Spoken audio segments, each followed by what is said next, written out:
দাঁড়া, শপিং মলটা ঘুরতে কিন্তু ব্যাপক লাগছে বল।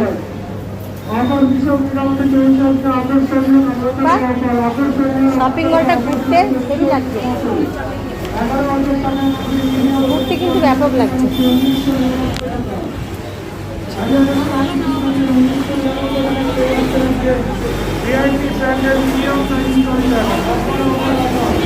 চলে যাবে তো, ব্যাগটা খুলে নি। বাবা কি গরম লাগছে বাইরে এসে বলতো, চুল টুলগুলো হাওয়াতে যাচ্ছে, তাই হলো পুরো জায়গাটা ব্যাপক লাগছে। আজকে খুব মজা করছি তোর সঙ্গে ঘুরে ঘুরে। আসলে পরে আরো তো কত জায়গা আছে কোথায়? ওইদিকে টেকনো ইন্ডিয়ার ওখানে। হ্যাঁ দেখেছি তো, বড় দেখে দেখেছিস? আসবে একদিন। হ্যাঁ দেখা হয়ে গেছে তো? হ্যাঁ হ্যাঁ দেখা হয়ে গেছে? হ্যাঁ, শ্মশানঘাটের ওই জায়গাটা তো হ্যাঁ, আমি যাই। বিশাল বড়। তো গাইস, আজকে আমাদের দুই বান্ধবীর শপিং মলে ঘোরার ভিডিওটা আপনাদের কেমন লাগলো জানাবেন।